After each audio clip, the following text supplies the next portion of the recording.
Prepare yourselves for an evening filled with paranormal, special guests, interviews, haunting stories, creatures of the unknown, and tales that will chill you to the bone.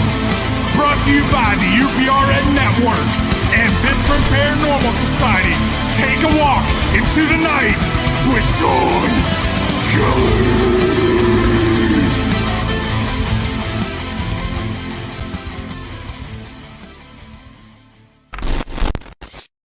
Hey, good evening, everybody. How is everybody doing this fine Tuesday night?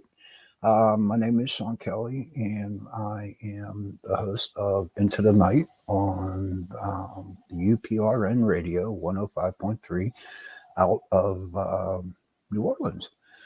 And tonight's going to be a pretty cool night. I'm just going to go around the board.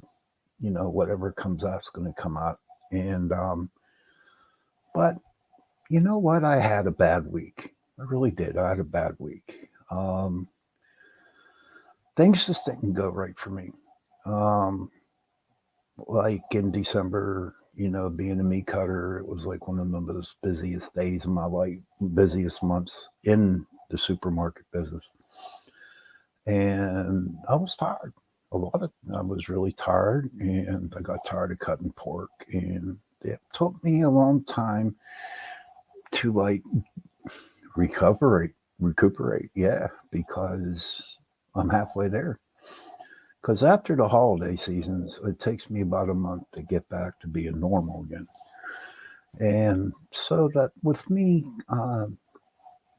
my emotions weren't right.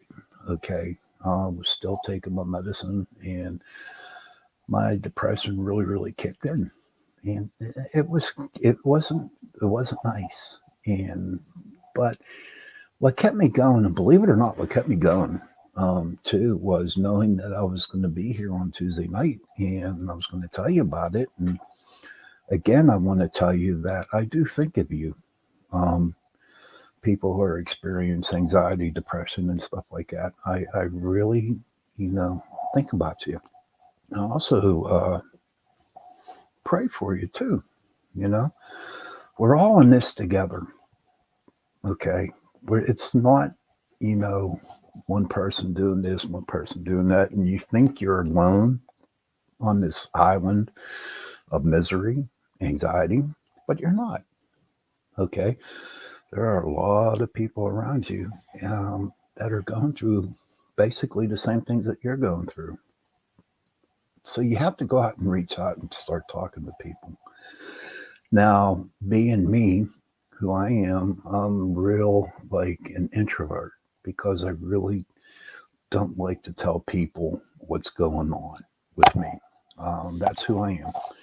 I've been like that all my life, and so I'm expressing myself a lot better, but not to where I want to be. So hopefully, one day at a time, I'll be thinking of you and praying for you. And in the meantime, I hope you're praying for me and thinking of me too.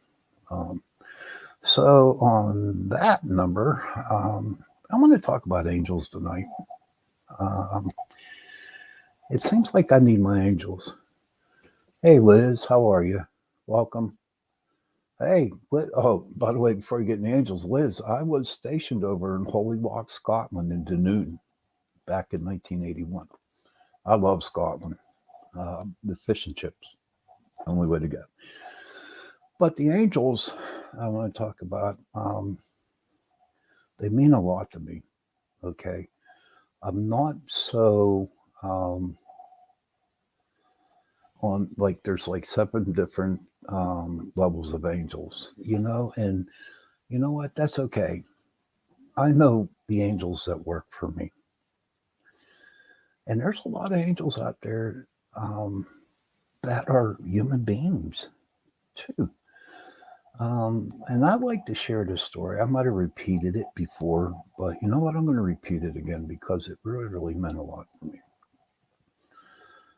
One night I was at a restaurant, and I was having coffee and, of course, apple pie.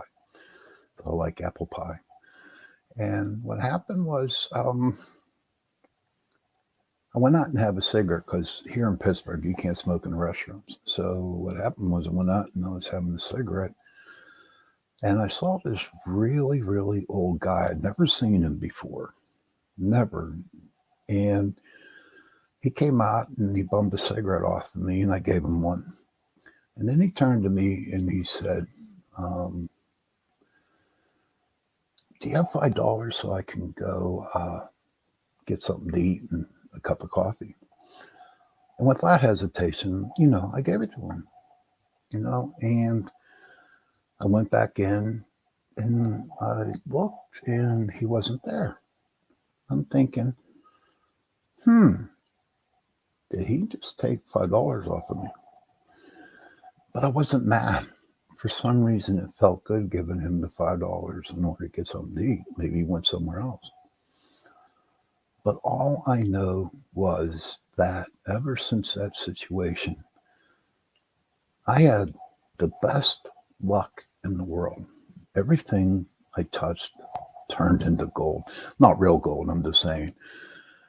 And I really believe, truly believe that I was touched by an angel. I really do believe that. And to this day, I'll probably never meet him again. Okay. And so it's like, it just brings up a really warm feeling in my heart, you know. Now, I have a big heart, I have a huge heart. But you know what? I'm not the type of person to ask for help. I'm not. I'm the type of person that likes to give and to help other people. It's real hard for me to ask for help. And when I gave that guy that $5, I'm thinking, okay, I did my good deed for today. But you know what? Oh, he gave me a lot of happiness. He gave me a lot of joy. At the time, I was divorced from my wife, and I wasn't really having a decent relationship with my son. Okay, and all of a sudden, the next day, we, me and my son, we started talking, and this was like when he was in high school, and we had a nice relationship going.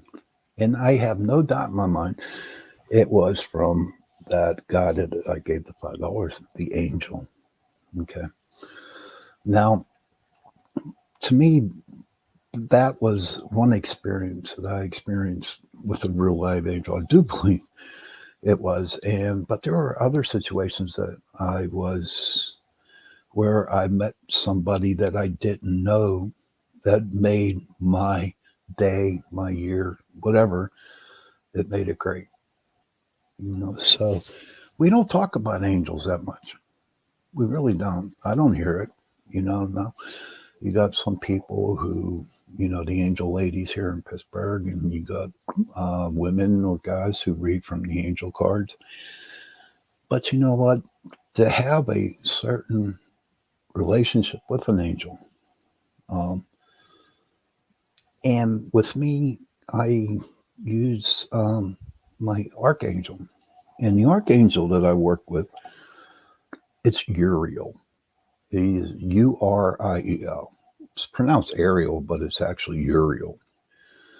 And I've been working with Uriel since I started paranormal investigating.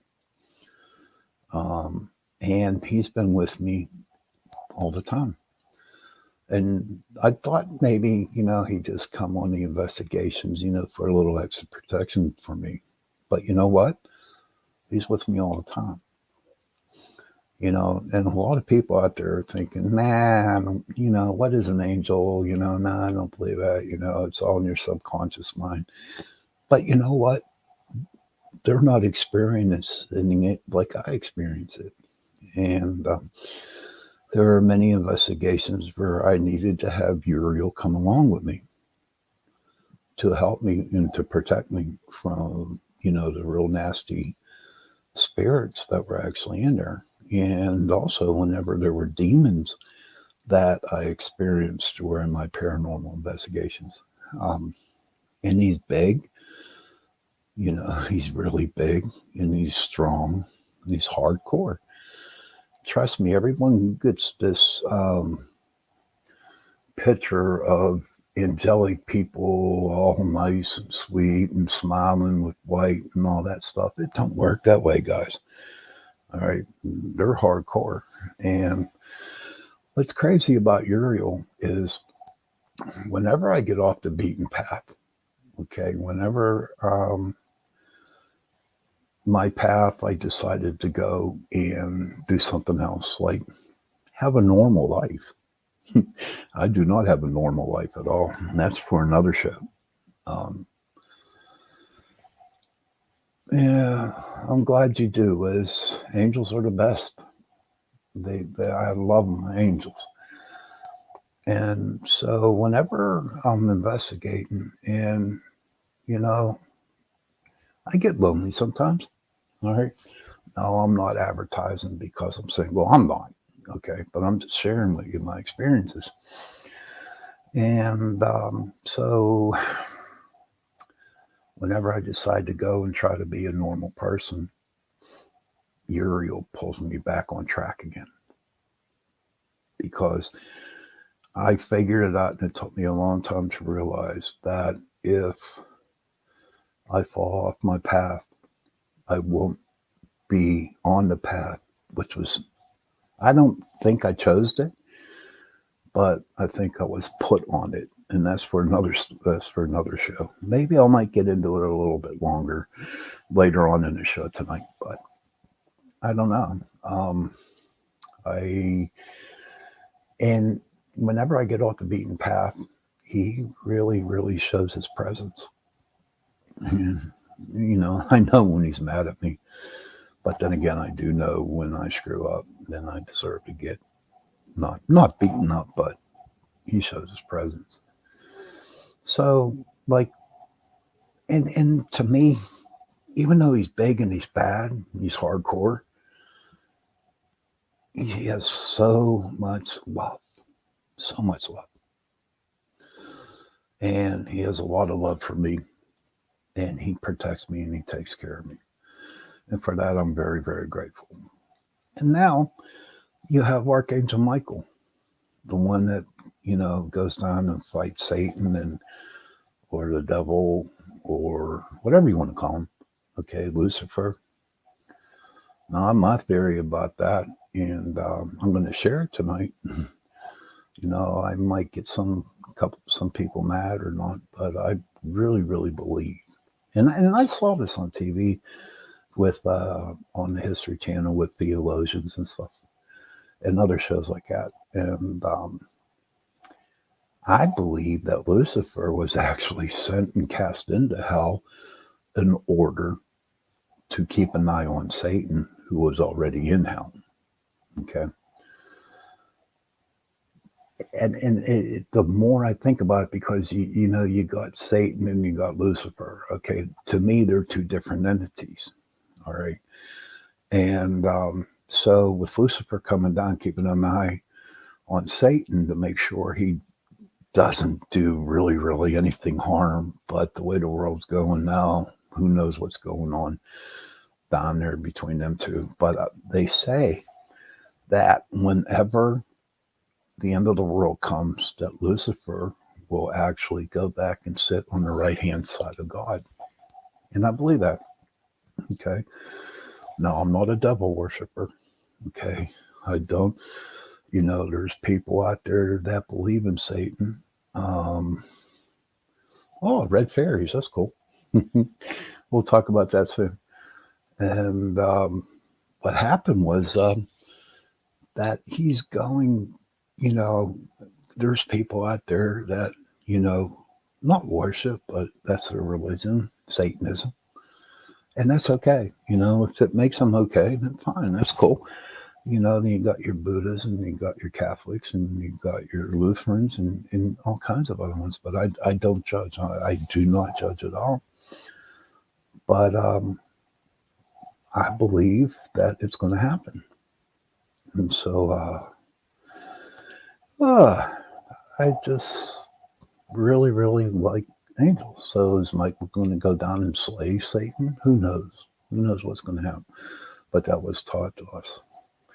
And so there are so many archangels out there, and there's certain types of things that you can do if you want to know if you're an angel, who your angel is, by meditating, And so whenever you meditate, oh, what do you got there? Oh, thank you, Liz, for sharing it. I appreciate it. Liz here said, I saw real fairies too when I was 6 years old for a week. They came to my room and they are so tiny and it was all different colors and so bright too. It was amazing. I'm glad that you believe in fairies because you know what? I do too. Okay, they do exist. All right. A long time ago when I was divorced from my wife, I was sitting out. I had my son over and he was 6 years old. And this was in April. And this apartment complex, they built pretty big, flower gardens and other types of gardens, planting some zucchinis or whatever it was flowers. So one night, me and my boy, we sat on the bench inside, it was a real huge garden. They had a bench there. And all of a sudden, I saw all these little lights, little tiny dot lights, like they look like lightning bugs. And that's what we call them in Pittsburgh, lightning bugs. I don't know what you call them wherever you live, fireflies, whatever. I don't know. So they were like these little white lights were like dancing all around the garden. I'm thinking, that's strange.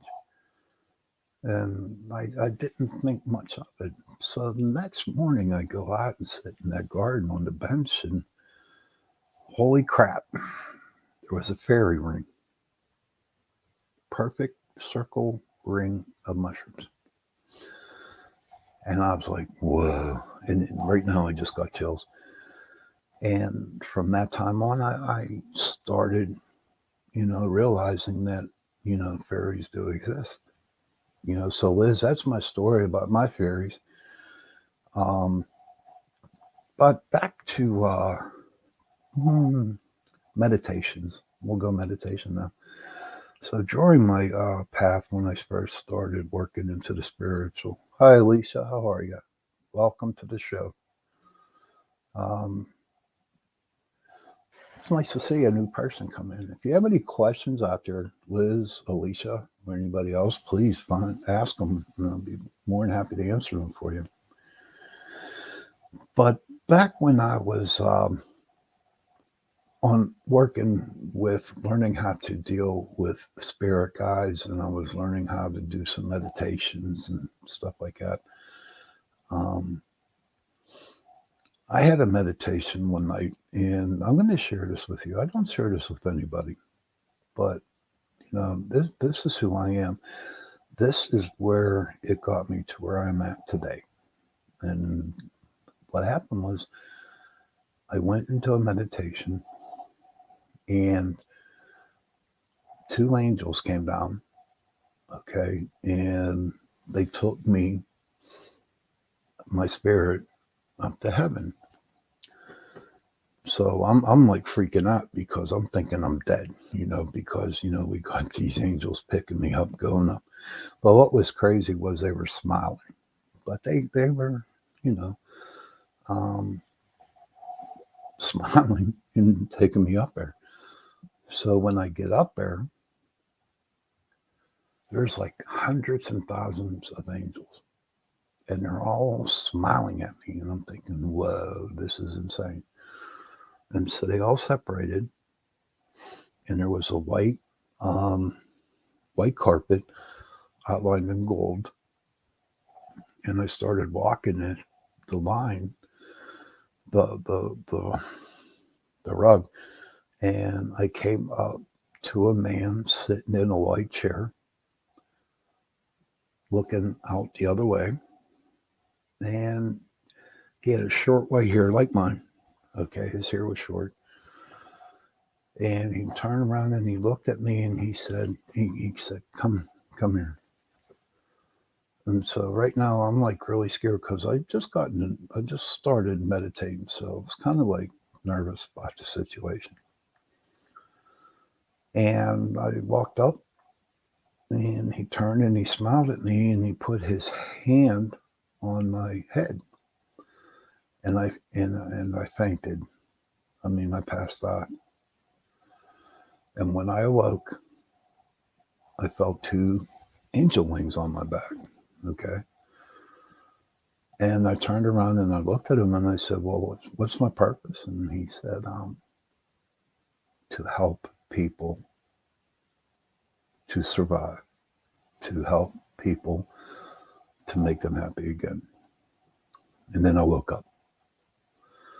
Now, that is a true, true, true, true meditation. Am I an angel? Hell no. I'm no angel. But ever since that day, it seems like that I put more effort into helping people, whatever it may be, whatever it may be. And I just I changed a lot of lives. And how I did that was by just saying something, not going out and healing them or whatever you want to call it, by just talking to them or helping them out with a ghost problem, something like that. That was crazy. And I had some really, really, really crazy meditations. I really did. That was one of them. The second one I had, um, I was my spirit guide. His name was Black Elk, and he was a Lakota shaman for Lakota Sioux. And he was my spirit guide at the time. We would always go down to this lake, and it was a beautiful lake, and we always went down at night. Um, so one night we went down there. The lake was calm, clear, and mountains all around this lake. I mean, a lot of stars up in the sky. It was really, really relaxing, and I just saw a ghost walk by me. This is crazy, but that's okay. It's my job. So we're sitting there, and two dolphins come out of the water, out of this lake. And he made me walk out a little bit. And as I walked out into the water, the dolphins came underneath my arms and they took me down to the middle of this lake. Now, what was crazy about this lake was it looked like an ocean because there was a lot of sharks there. There was a couple of great whites, dolphins, everything, all kinds of fish. And I'm like getting scared because I'm underwater enjoying my meditation. Hi, Elise. I'm from Pittsburgh, Pennsylvania. How about you? Um, so I'm going down, and then I come to the core of the earth, I guess you want to say it, and that's where the dolphins dropped me off. And so as I'm walking, I went through Illinois. I was out in Great Lakes, Illinois, when I went to boot camp. But I went through, and as I'm walking around, it's orange, and all of a sudden this little pup came up, a little puppy, and it was a wolf pup. And so wherever I went, that little wolf pup, he followed me, and so we're walking, and as I continued walking into the core, a little nervous because I didn't know where the hell I was, and then I did. I saw her. I saw Mother Earth, and she was standing there. We didn't talk, but she was there. Now this is all in meditations, okay? And so it seemed like I was there for hours, just looking at her, never talked. And then she smiled at me, and she said, she didn't say, but she pointed to the little pup. And I kind of knew that pup was coming with me. Okay. And that pup is my animal guide. He is my animal. He protects me. And I named him Lakota. And from a little pup until now, he's big, he's bad, and he kicks butt. And so when I go on investigations, Lakota's always around with me, protecting me, you know. Now, these are my meditations, okay? You know, people out there who don't understand meditations or don't realize what's happening, okay, that's cool. I understand. But I'm just sharing with you what I experienced. And so after those two major meditations that I went through, okay, that's when the ghost hunting came. That's when it really, really began after that. I did not know that all the stuff that I was going through, you know, the meditations and stuff was going to get me to where I am right now. But what's really crazy how spirit worked for me, it just seems like every year he would put somebody into my life and they were supposed to teach me stuff. So after those two meditations, the spirit put a woman in my life, Penny, and she taught me all about um, goddesses. She taught me about paganism, you know, and all kinds of other stuff. She taught me this. And after a while, you know, we're friends. We're very good friends now. Um, but I learned that um, thing from her. Then the following year, you know, I was introduced to a witch friend of mine. And she taught me everything about, you know, witches or, you know, stuff like that. And it was a lesson for a whole year. And again, that witch friend, Kimmy, she's still my friend, right? But not as much as it, you know, I don't see her as much as I, you know, want to be.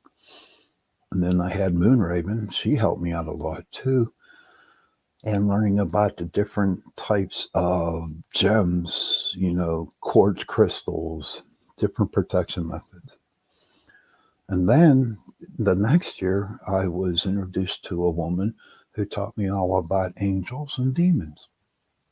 So, and it was really weird because I really wasn't putting things two and two together. I didn't understand what was going on until I realized when I started my investigations, my first private resident was October of 2006. And we did a client's house.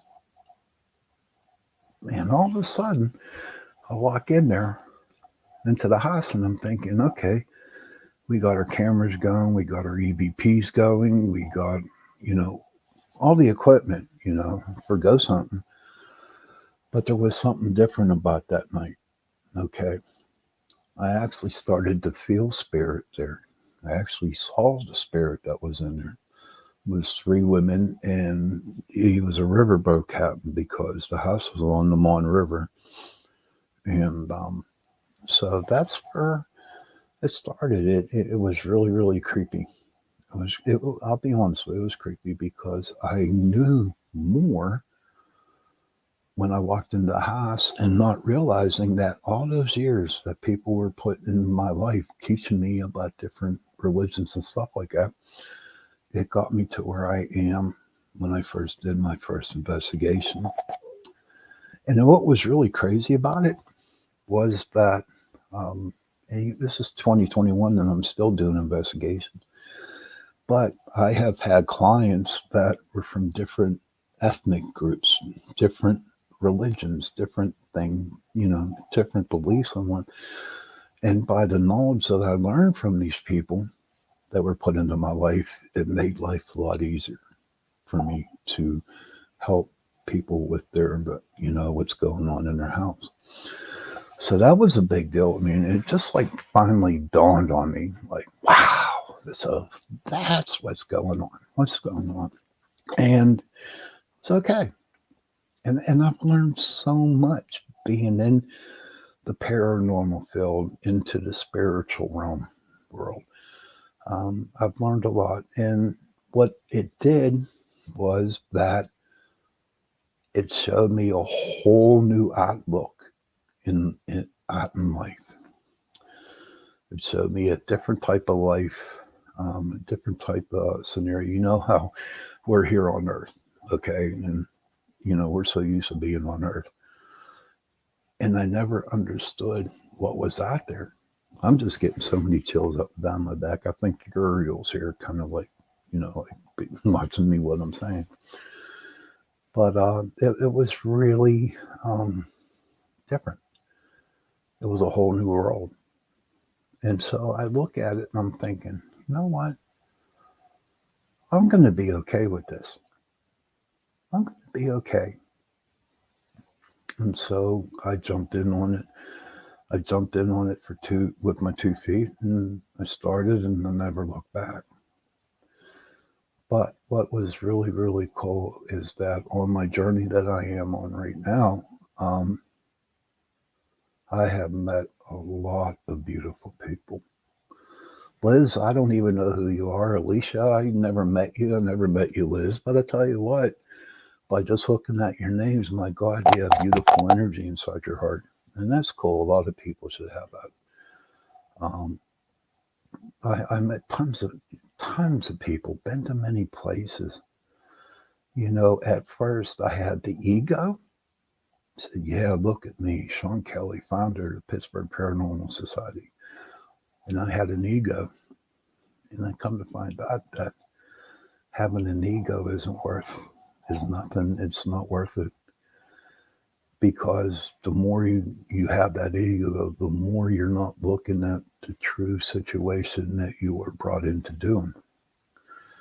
And so as I started to realize that nothing was, thank you, Alicia, I appreciate that. Um, and as I was going through and realizing I'm not really doing what I'm supposed to do, it was all about me. It was all about me. Going on TV, getting in the newspapers, being on a morning show. I'm walking around with my head up in the air and like, don't, like I'm the shit, you know. And then I found out one thing happened. I'm not going to get into it because it's really irrelevant. And we have somebody from Yugoslavia, maybe, that is a bot that's on my show, but whatever, bot, welcome. But as I was, no, there's another one. So, oh boy, see what they did? They made me screw up. So as that time went on, right, I had to learn that I had to be humble. Okay, I had to be totally humble when I did the paranormal work, when I did the spiritual work. Okay, because you have to experience humility. There's no such thing as egos in my life now. You know, um, everything I do is humility, humbleness. And you know what? I'm okay with it. And you know what's really crazy about that whole thing is that, when you're humble with people and you're humble with yourself, you get a lot more good rewards. And I'm not talking money. I'm not hitting the lottery or nothing like that. I'm talking about, you know, gifts of people smiling at you or shaking your head or shaking your hand. I'm sorry. And those are the rewards I'm talking about. And when I go into a house to investigate with my group, just seeing the faces on my clients, knowing that the spirit is gone, or they understand why this ghosts are there. Okay. And it just makes me feel good inside. It makes me feel really, really good inside, knowing that I've helped this person. And not just me, my team. My team helped this person because my team I have right now, they're the best. I can put them up against anybody and we can go for it. Now, that might sound a little egotistical right there, but I have a very good group, very good group. And there's a ton of other good groups out there. In fact, on the last show on Chasing Prophecy, our guest was Apex, APEX Paranormal, and they're out of Kansas City. And I think was Elijah, and I forget who the lady's name was. Excuse me if you're listening, but they had a lot of good evidence. They're going to be starting little shows on Amazon coming up in a couple weeks. Which I'm excited. Um, and all kinds. Let me see what Liz had to say there. This is a great show. This is a great show. And I like paranormal, and I've saw spirits and shadows in person. But if it's a spirit, I think sometimes they just want someone to talk to them. Shawn, Liz, that is the truth. That is the truth. And I always come up with this explanation to people. Of course, they want to be heard. Now, think about it, Liz, right? Think about this. Okay, so you're dead and you're in a cemetery and you've been there for 100 years. Okay, your body's been there for a long time. And no one comes and pays you a visit. Okay, no one wants to pay you a visit. And so you're standing next to your headstone, and all of a sudden you see a bunch of people come into the cemetery with flashlights and cameras and and you're thinking, holy crap, there's people here. What if I not go out and say hello and introduce myself? And I have met a lot of spirits like that. They thinking, okay, Liz knows that Shawn can, talk to spirits or hear them. And so, yes, have conversations. And I've done, and what I like to use is the K2 meter. Okay. The K2 meter is great. It picks up electromagnetic fields and basically spirits, pure energy. Um, don't even think that. I know. You know what, Liz? They're crazy people. I mean, Liz is saying I used to talk to the spirits and people thought I was stupid. Some people doesn't understand that I can see things. And you know what, Liz, to be honest with you, even to this day, um, they look at me like I'm weird too. But you know what? That's okay. You know? And if you look at it, Liz, okay, the gift that you had, hey, Doreen, how you doing? Doreen was in my group. Uh, Doreen's a good investigator. What's the name of your group, Doreen? I forget.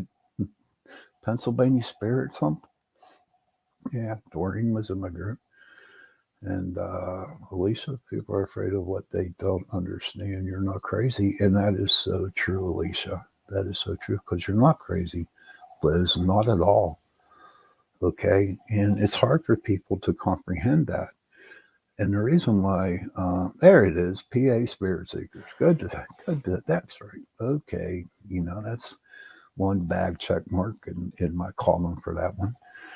But Liz, no, you're not crazy at all. Okay. You have a gift. You have the gift to help and talk to spirits. Oh yeah. Oh yeah. Oh yeah. And, and accept it. To hell with what other people think. You know, what I suggest is that if you can, if there's anybody that can help you improve on your gifts with the spirits and stuff like, please do it, man. But I also suggest that you don't go around and tell people this too, and because you're going to get ridiculed a lot. Hey, trust me, I got ridiculed when I first started. I got ridiculed, but no more. Because I stand firm on what I believe in, and a lot of people know me now, so they kind of respect on what I do. And it's not so much the respect, you know. It feels good to be respected for being in this field, but you know what? If you can, it's just it's a good feeling to have inside that you can help and work with people. And you know what, Liz? I'm telling you, there's going to be a lot more ghosts and spirits, and people are going to ask you questions. So don't push it. Just go baby steps. And I can guarantee it. You're going to be surprised. Doreen can tell you, you know, she started off and she learned to be patient, and now she sees ghosts all the time. She knows when a spirit is around. Okay, so anybody can do it. It's just that you just don't want to broadcast it. Okay, a lot of people were, they wanted the fame, they wanted to be on TV, they wanted to, have the best picture. Uh, Listen, there you go. I love it. Right, Lori. Um, and it's not all about that. It really isn't.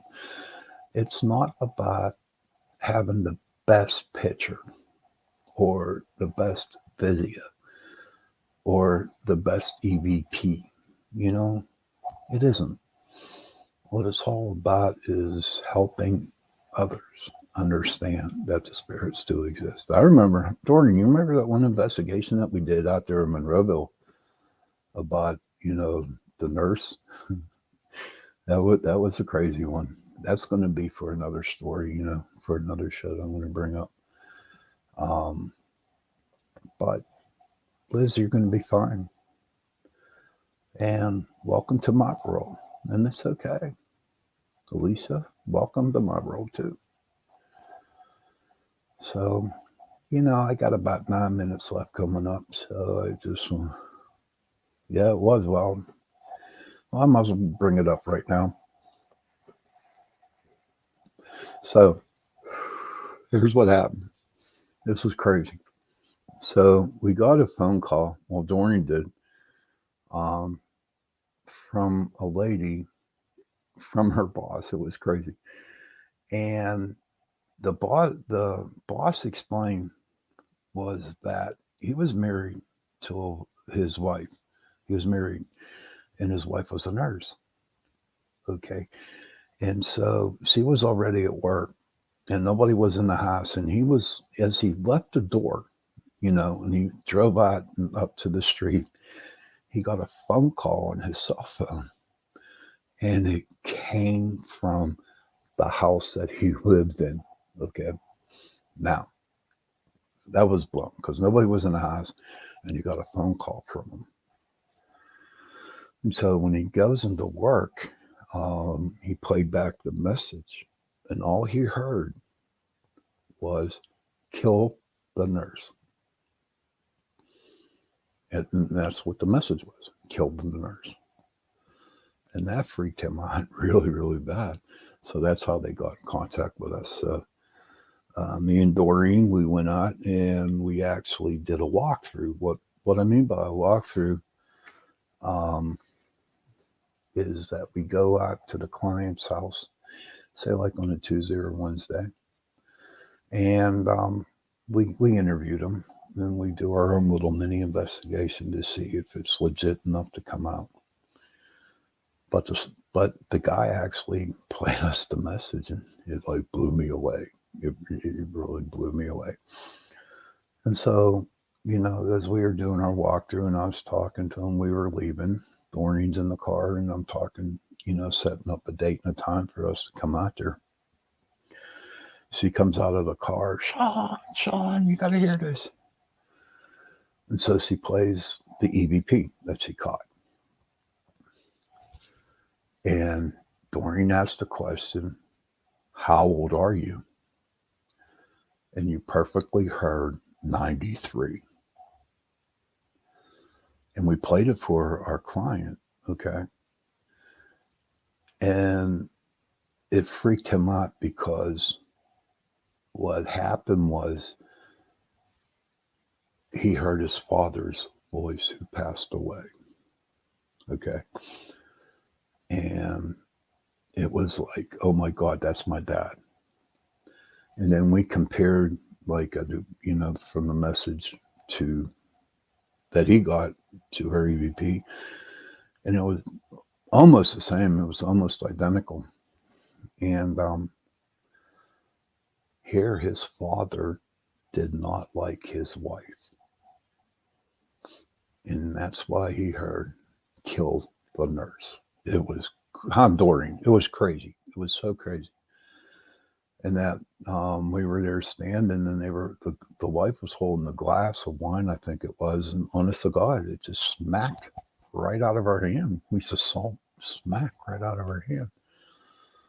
Um, I don't know too much about the dog, uh, but it was it was one of the craziest investigations gone. So real quick, um, so we went there and we investigated it. And on their second floor, as you go up the steps, there's a cross that hangs on the wall, right? And as we're walking up the steps, the cross comes off the wall and lands on the ground. No one touched it. And I'm like, whoa, because that really freaked me out. That freaked me out. And so I picked up the cross and I looked. It was in there by a nail. But what was crazy, the nail was in this way. All right. So for that cross to come off that wall like that, someone had to lift the cross off and put it down on the ground or throw it on the ground. That was crazy. That was one of the craziest investigations that I experienced with it. We had some good ones, and that one time, we were going down Blue Mist Road. It was like in the summertime or something like that. And what was really really crazy, because around Blue Mist Road we have a lot of coyotes, and so as we're walking down, the sun goes down and the moon just comes up. And all of a sudden, you hear all these coyotes howling in the distance. So it was like really really cool. So we had a lot of good stuff. Um, Liz wrote something. I only had a camcorder and a camera, not anything like the equipment that is out today. I caught a lot, and they were in my old house. It was haunted. They didn't do me any harm, which was great, Liz, which was cool, you know.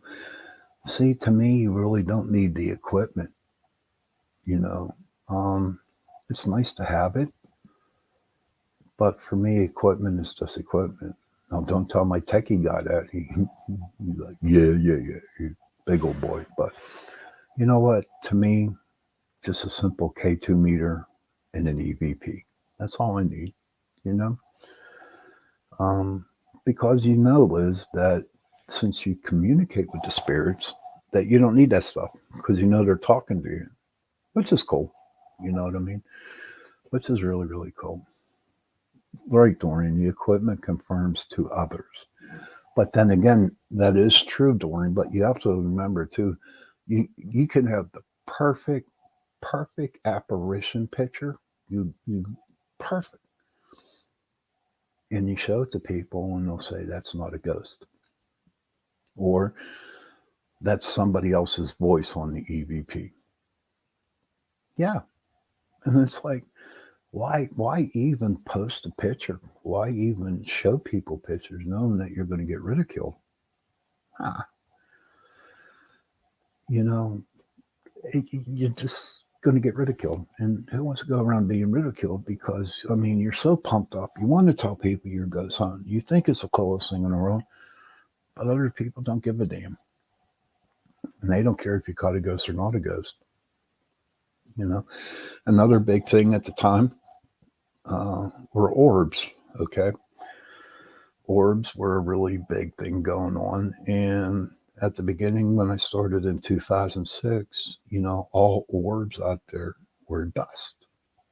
And there were dew on the trees and, you know, on the grass. And it was dust flying in the rooms, you know. And I understood that there was dust and I know there was, you know, stuff like that. But you know what? There were some orbs out there that were brighter than the moon. I mean, totally circular with pure white. And it was so pure white that it was definitely, you had bugs nest, true, but it was so white and was so round. Okay. And To me, I have no doubt in my mind that was a spirit, but in the word form, you know. And I mean, I tried to explain it to everybody, trying to make, but they didn't want to hear it because at the TV show at the time, Taps or Ghost Hunters, whatever you want to call them, they never believed in orbs. They don't believe in orbs, and I'm thinking, no, orbs exist. So I was the black sheep of the paranormal group, you know, because I didn't believe in orbs. So you know what? The hell with people, what they think. Um, it's pretty coming up on the wits and hour. Um, but I got a couple more minutes. I want to thank Doreen for helping me out tonight. Liz, God bless you. Continue. Um, I forget. You too, Doreen. Um, and Alicia, thank you for participating in it and asking questions. I appreciate that. Next week's show, I'm going to try to get a guest on. I don't know. We'll see what happens, you know, because, you know, I might not even be here, you know, tomorrow morning. Who knows? Only God knows. But I do want to say to you, everybody, that I, like I said in the beginning of the show, I do think about you. I do care about you. I may never see you, and I will probably never ever meet you. But you know what? Just remember one thing, okay? I do care for you. And with that, Gracie, have a nice night. Happy hunting.